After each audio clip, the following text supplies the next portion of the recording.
but Larry Bird was cold. I don't think nobody ever could get out with him. He talked trash against us, talked trash with against everyone else. And I'm looking at this guy like, he's nuts, you know? And I know a lot of you young folks may not really remember Larry Bird that well, but that man was a magician. And yeah, no, he was amazing. And he was 6'9", and he had the skill set of a guard.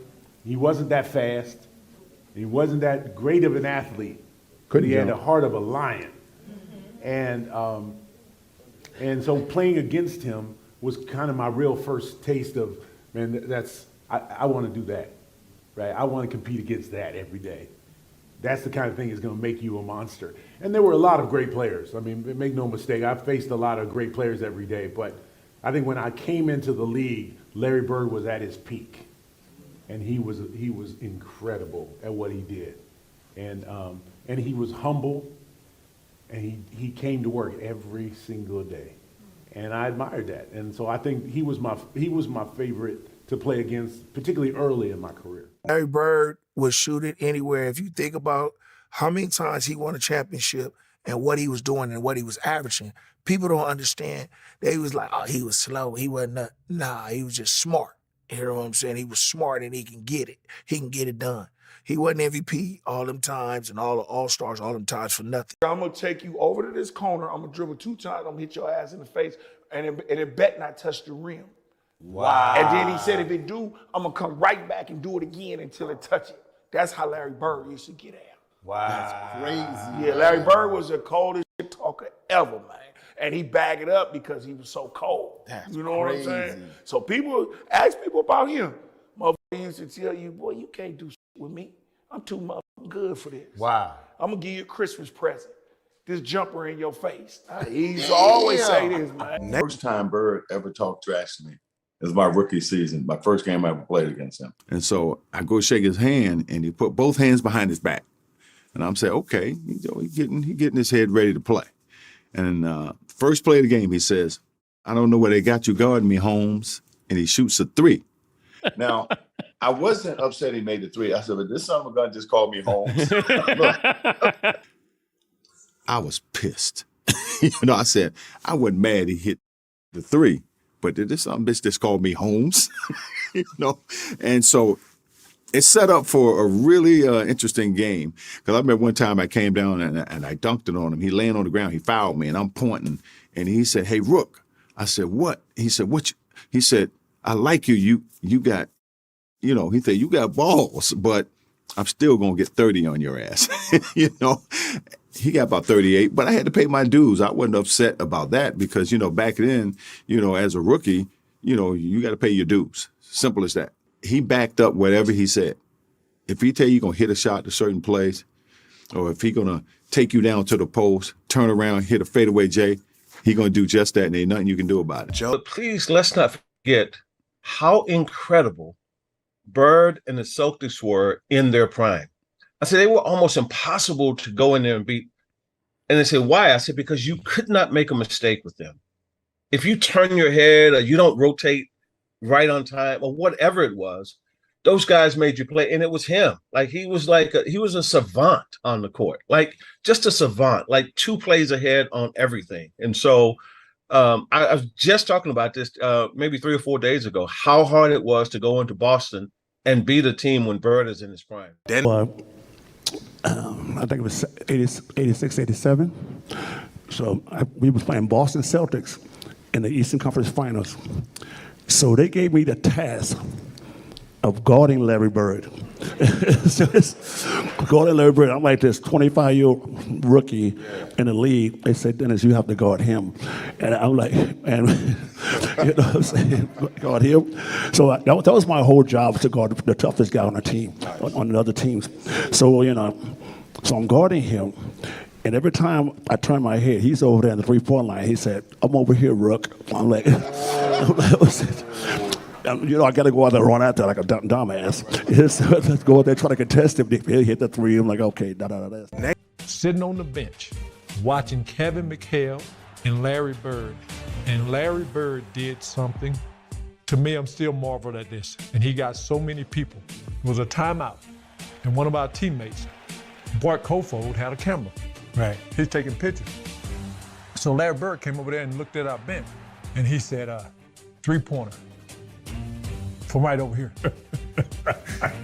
So I'm sitting over there looking like, that Babe Ruth, calling your shot already, right? Yeah. So Isaiah, I'm sitting there looking.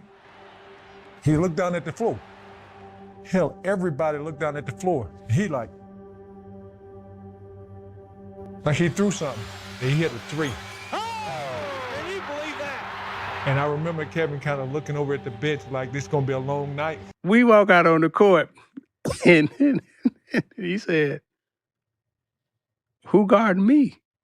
Larry used to always call me Cheesy, right? He's like, "Cheesy, who guarding me?" And I was like, I got Kelly, I got Lamb, I got Benson.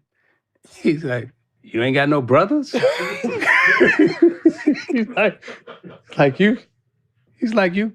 Disrespecting me. That's what he said. Straight up. That's exactly what he said. He said, "Hey man, you can't put no white dude on me. Hey, bro. That is straight disrespect." Right? He said, "Don't put no white dude on me." So check this out. So the next year we come back, I said, "I got somebody for your ass," right? Yeah.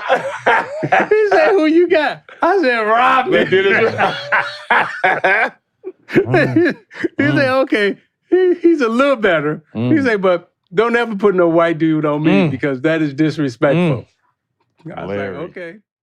Against us, talk trash with against everyone else. But the difference is he could back it up. He could back it up. I remember, like I was saying, growing up in Boston, people all used to always talking about that he can't jump, he can't do this, he can't do that. And, a lot of my friends was like that, So, I got to the league. I called all my friends back up. I said, all that trash that you were talking, you need to squash all that. This man is great. He can, whatever you were saying for a man who can't jump, he's demolishing everybody. I think he was born to play basketball. Seeing him come in and making the adjustment early, taking a team that had won 20 games the year before, and the next year, they're 40 plus, and the next year they're 60 plus. Nothing bothered him. Unbelievable competitor, great hands, great vision, great feel for the game, and just, could go out every single night and just play at an unbelievably high level. Didn't have to shoot the ball really well to have a good game because he did so many different things. I'm out, I'm inbounding the ball. Larry, we drop a play, we're walking out there. Larry says, "I'm going to shoot a three. I'm going to win it right here." And I'm like, "Larry, no. I just make it two. We're just going to overtime." I'm thinking, my God, you haven't made a shot all game long. Don't do that now. So we walk over there, and Larry walks by the bench, and he tells the Phoenix bench, he said, "Nah, I'm fixing to jump out here, bust this play, and knock a three down on you and go home." And the bench looks at him and stuff. So Larry busts the play, jumps out, gets the ball on kind of in front of their bench at three-point line, shoots it. As he lets it go, he looks at the bench and said, "Told you so," and starts running to the locker room. The ball rips through. We win by one, and the bench coaches have this. El Bianchi's got this look on his face, like honestly, like he's seen a ghost. He's just sitting there. And I walk by and I go, "Does it all the time." And El Bianchi just shakes his head. But that was classic Larry. A will to win, unbelievable amount of confidence. But the best thing was he had no idea what I was thinking in my mind. Like, am I really going to throw it to him? He hasn't made a shot all the fourth quarter. But he ran in, and by the time I got in there, he had already popped a beer. He had a beer in his hand, and he was laughing. And I just walked up to him, gave him a hug, and said, "Man, you are something." Nobody worked as hard as Larry. He was the first guy there. He was the last guy to leave. He wore that body out with the jumpers and the running and the movement and the concentration and the focus and the discipline and the sacrifice. He had it all. He wanted the light on him. He wanted the focus, and he wanted that ball.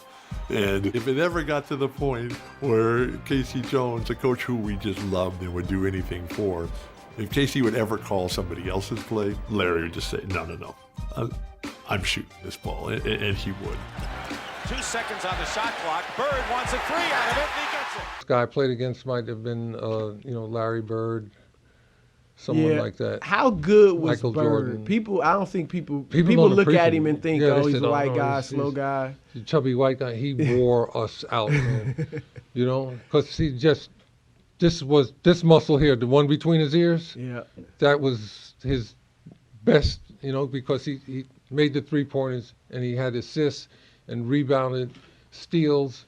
He was always at the right place at the right time on the court. One of the great players I had the opportunity to play against. There's nobody that I ever played against that I love and respected more than Larry Bird. The man, listen, you couldn't give him an inch or he would just shoot it right in your face. He was dominant at both ends of the court. And so Larry Bird made me a better player, and I think I made him a better player. And together, we made the NBA better. He's the only guy that came into Utah when I was a young player and said, I think I'm going to have 43 tonight.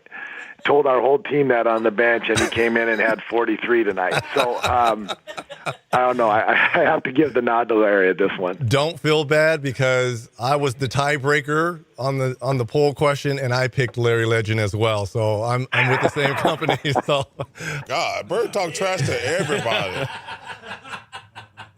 But did he get to a point where he had respect for you? I always tell this story about Larry Bird. I remember him, he was cursing under his breath. And I asked him, I said, Larry, what's going on with you? He says, you guys are being disrespectful to me. And I says, what are you talking about? He says, you guys are putting a white guy on me. That's disrespectful. Wait, who's the white guy you put on him? I can't remember who it was. I just started laughing. I had no comeback. But he says, it's disrespectful when y'all put a white guy on me. And I'm sitting there like, I'm laughing in the middle of a game. Like, Larry beat you with his will and his mind.